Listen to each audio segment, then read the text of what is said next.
Saúde! Estamos de volta, gente. O programa hoje está muito legal. No primeiro bloco a gente falou sobre gagueira, como esse problema é subestimado, pouco entendido, pouco avaliado no ponto de vista social que ele representa, né? E agora a gente continua falando sobre problemas da fala e de comunicação, mas agora falando sobre audição. Quem está aqui conosco é a fonoaudióloga Nájila Lopes, especialista em audiologia pelo Conselho Federal de Fonoaudiologia.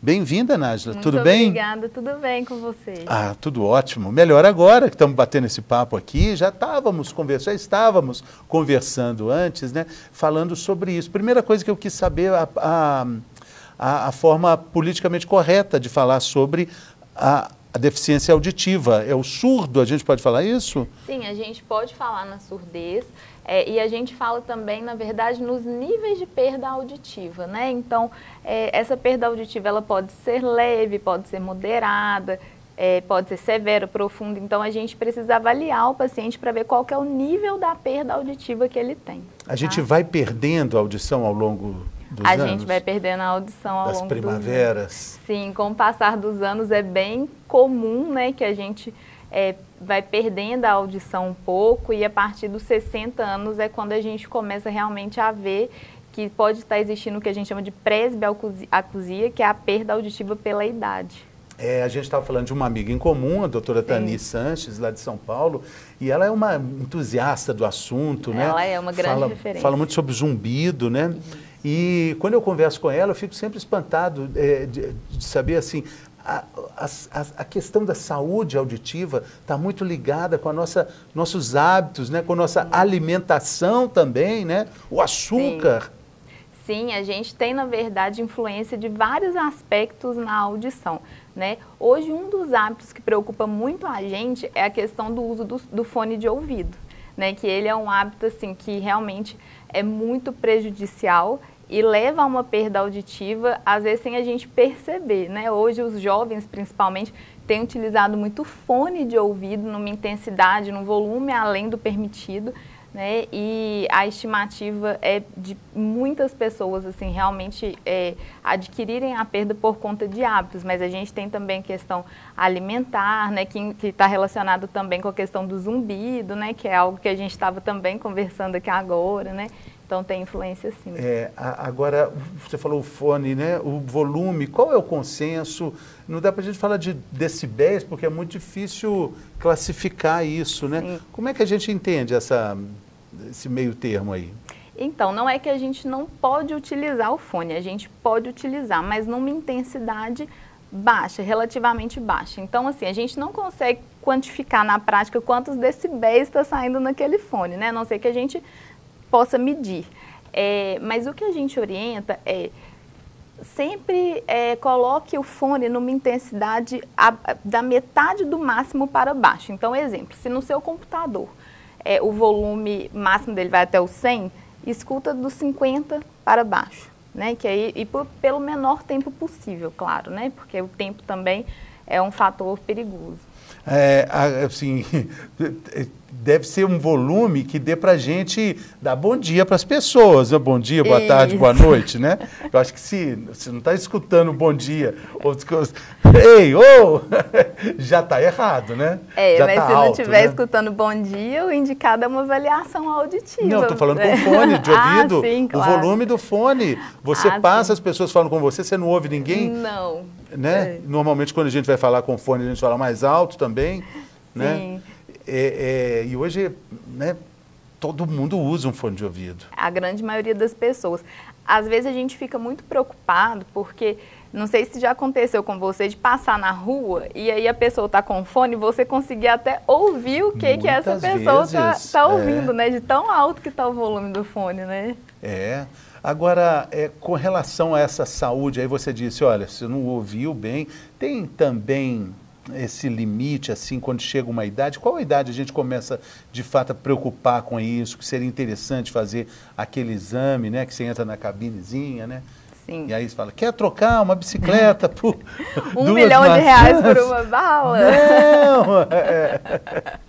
Então, na verdade, o que acontece? O indicado é que a gente avalie a audição desde desde sempre. Então, por exemplo, para os bebês, a gente avalia por meio do teste da orelhinha, que é realizado nas próprias maternidades ou em clínicas, né? Mas para as crianças pequenininhas, a gente já consegue avaliar a audição, já consegue saber se ela está desenvolvendo uma perda auditiva, se é uma perda auditiva que tem algum tratamento, né, como, por exemplo, as otites, que são as infecções. Às vezes a criança está tendo aquela infecção e aí aquela infecção causa uma perda auditiva temporária e aí com um tratamento adequado essa audição volta ao normal, ou se ela teve algum fator de risco que desenvolveu essa perda auditiva por morte das células auditivas, né? Então a gente às vezes uma meningite pode causar? Meningite, rubéola, sífilis, uso de medicamentos que a gente chama de ototóxicos, que são medicamentos que podem lesar essas células auditivas, né? Então a gente tem inúmeros fatores realmente que podem desencadear essa perda auditiva, né? Então, desde criança, a gente já precisa avaliar essa audição. E aí a gente tem, né, os adultos também, que por muitas vezes realizam exames para entrar nas empresas, por exemplo, né? A audiometria. A audiometria, né? A audiometria é o nosso exame padrão ouro. A audiometria é um exame funcional, um exame, né, que é obrigatório no regulamento da medicina do trabalho. Sim, então, funcionários de empresas precisam fazer audiometria, independentemente da área em que trabalham. Em vários lugares do mundo corporativo esse exame existe. Mas vamos combinar, Nájila, não é comum fazer assim na rotina de exames anuais um check-up no ouvido, né? Estou dizendo que a gente até deveria fazer, mas normalmente não faz, né? E isso é um erro muito grande, né? As pessoas, elas às vezes acreditam que não tem a perda auditiva e já tem a perda auditiva e por conta de não fazer esses exames periodicamente, né, elas descobrem já quando começam a não ouvir nos lugares, começam a se isolar socialmente por não conseguir compreender em diversos lugares e aí a perda já está uma perda enorme, né? Então o ideal é uma audiometria anual. E as crianças acabam sofrendo com isso porque, tá certo, no nascimento tem esse cuidado, desenvolvimento da criança ali, né? Logo nos primeiros meses, mas depois isso é meio deixado de lado, né?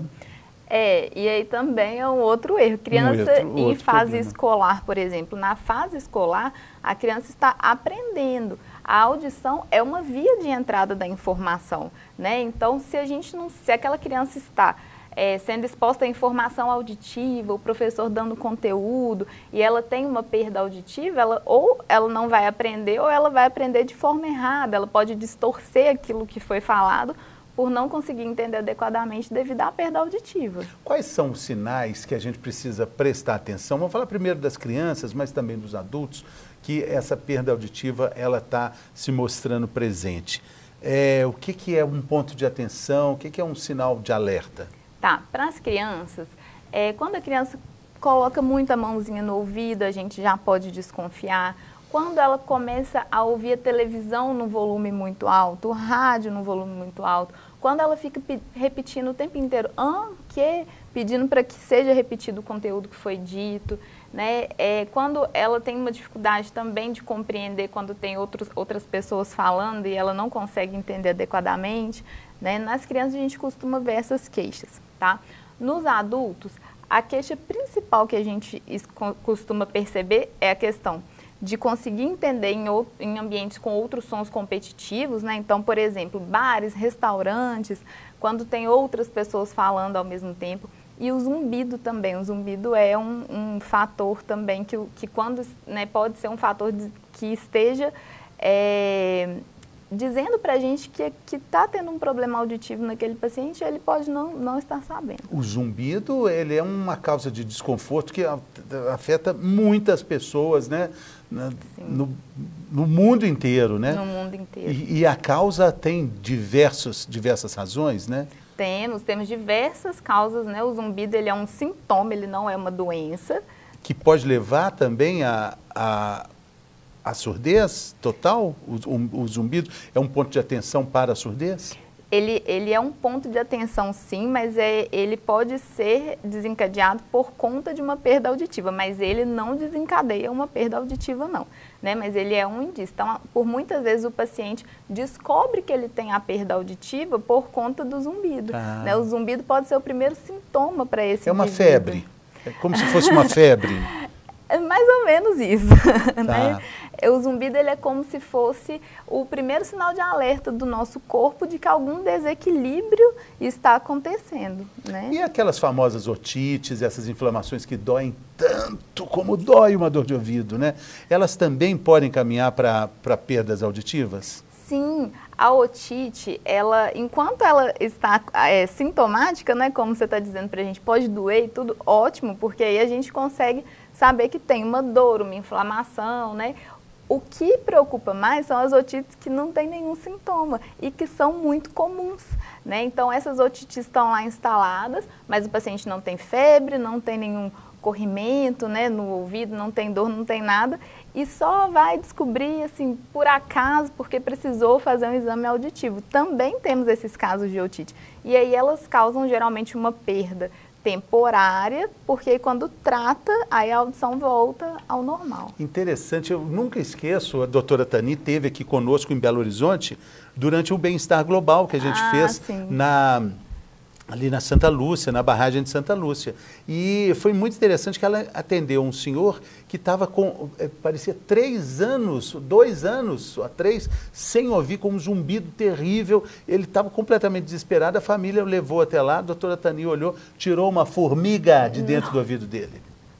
E ele nem imaginava que tinha uma estava morta, formiga. se estivesse viva, virava um formigueiro ali dentro tanto tempo. Exatamente. Mas olha só, o cuidado assim que, né, que a gente tem, essa limpeza também, né? Tirar essa cera do ouvido que é protetora, mas ao mesmo tempo a gente fica ali tirando com essas hastes flexíveis que não podem ser usadas assim, né? Exatamente. A cera, ela tem a função de proteção mesmo, mas em excesso ela precisa ser retirada e não é com o uso do cotonete, tá? O cotonete não pode.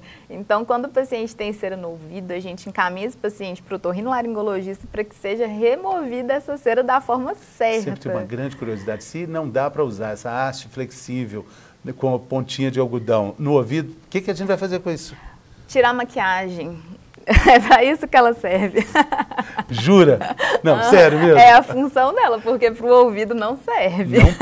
Não pode mesmo. Não é isso. Não. Porque vai só empurrando para dentro e dá um tamponamento ali, Sim. né? Meio que vira uma rolha, né? E é muito perigoso, porque a gente pode ter uma perfuração do tímpano por conta desse hábito não adequado que temos de utilizar o cotonete, né? E tem gente que usa chave do carro, né? Tampa Ponta de de caneta, exatamente. Clips, nossa, que Nossa, horror. nem me fala uma coisa dessa. E a labirintite, Nájila? Então, a labirintite é um termo utilizado de forma popular, né? Para uma das diversas doenças que nós temos no labirinto, né? Então, ela pode ser sim uma causa, mas a gente tem outras doenças do labirinto que são mais comuns, né? Nós temos, por exemplo, a VPPB, que é um tipo de doença do labirinto que a gente tem uma tontura rotatória, né? Por conta do movimento de cabeça, né? Então, quando o paciente vira a cabeça para um lado, para o outro, ou para cima, para baixo, tudo roda, e aí são umas pedrinhas lá dentro do nosso ouvido que saem de onde elas deveriam estar e caem no lugar errado, e aí com isso gera essa tontura. Nós temos diversas outras doenças que são mais comuns do que a labirintite, né? Mas o termo... Labirintite é tudo, né? Junta tudo, né? Caiu no uso popular esse nome, né? Mas é um nome denominado para uma das várias diversas doenças que nós temos no labirinto. Agora, quando a gente fala, né, da audiometria, quando a gente fala aí, né, de problemas ali, mecânicos ali, na audição especificamente, é preciso a gente falar também que existem outros problemas relacionados a essa percepção do que a gente ouve, né? Às vezes está tudo certo mecanicamente, mas a transmissão para o cérebro é que não está acontecendo. Exatamente, isso também acontece. Então, nós podemos ter o caso das pessoas que têm alteração que a gente chama de processamento auditivo central. Essas pessoas têm a audição dentro dos padrões de normalidade, mas a compreensão do que está sendo dito não está sendo compreendida adequadamente. A pessoa ouve mas não compreende bem as palavras. Exato. E a gente tem que entender que a gente ouve com o cérebro, né? Não com o ouvido. Então, todo o processo da gente conseguir compreender é cerebral. Né? Então, a gente tem esses casos. Então, por muitas vezes acontece das pessoas falarem assim, não, mas meu filho tem audição normal, né? Então ele está entendendo tudo e não funciona dessa forma. Né? Tá. Acontece sim do indivíduo ter audição dentro dos padrões de normalidade, porém, o processamento dessa informação auditiva não está sendo feito da forma correta. E aí a gente, para caminhar aqui para o fim da nossa conversa, que está ótima, a gente tem a questão dos aparelhos, que hoje tem uma geração maravilhosa de tecnologia, né? Minimizando bastante isso aí, até mesmo no aspecto físico, né? Eles são bastante invisíveis, né? Isso. Antigamente os aparelhos eram enormes, né? Assim, todo mundo que usava aparelhos você sabia porque você via, né? Hoje não, eles são esteticamente bem bonitinhos, né? Quase não aparecem. E quando indicados, eles realmente são um tratamento fantástico, né? Porque eu falo com os pacientes assim, o aparelho auditivo é um tratamento, né? A gente trabalha na reabilitação auditiva com eles. Então, por exemplo, alguns pacientes falam, mas meu aparelho não está me trazendo muito benefício. Aí, quando a gente vai investigar, a gente fala assim, sim, mas você está usando? Ele fala, usa 1 hora por dia. Não funciona, tem que ser pelo menos 8 horas por dia. É a mesma coisa de você matricular na academia e não ir, né? Comprar um aparelho não usado adequadamente realmente não funciona. Mas o aparelho, quando indicado corretamente, quando bem utilizado, ele traz inúmeros benefícios, né? A gente vê aí que os estudos recentes falam da questão da cognição com a audição, né? Então, a audição ela é um fator de risco para piorar a questão do declínio cognitivo, que é algo muito estudado hoje também, né? E o aparelho auditivo é indicado nesses casos, né? E a gente avançou muito também até no implante coclear, né? Sim. Que hoje são revoluções para as pessoas que recebem esse implante, né? Receber um ouvido, receber de novo a audição, né? Isso. Então, para aqueles indivíduos que têm uma perda auditiva muito grande, né? Que o aparelho auditivo não dá conta de suprir aquela demanda auditiva, após fazer uma avaliação, né? Uma avaliação bem minuciosa mesmo, o implante ele pode ser indicado sim, ele não é indicado para todas as pessoas que têm perda auditiva, né? Existe um processo, uma avaliação a ser feita nesse indivíduo para a gente ver se ele é candidato ou não ao implante, mas para os pacientes que são candidatos a implante, realmente, né, ele veio aí como um dispositivo que revolucionou aí para muita gente. Bom, Nájila Lopes, eu gostaria de agradecer muito a sua presença aqui, foi ótimo, bastante esclarecedor. O programa de hoje, primeiro bloco, a gente falou sobre gagueira com sua colega, né? Sim, a Mari, né? Muito divertido. E você também, foi fantástico. Muito obrigado. Valeu. Eu que agradeço muito o convite, a oportunidade de estar aqui falando sobre esse tema aí que eu amo de paixão. Bacana. Muito obrigada. Valeu e volte sempre. Obrigada. Muito obrigado também pela sua companhia. Continue aqui conosco na programação do nosso canal Viver Brasil e mande aí um WhatsApp, mande uma mensagem para sugerir pauta, sugerir temas que você gostaria de ver sendo discutidos aqui. Até a próxima!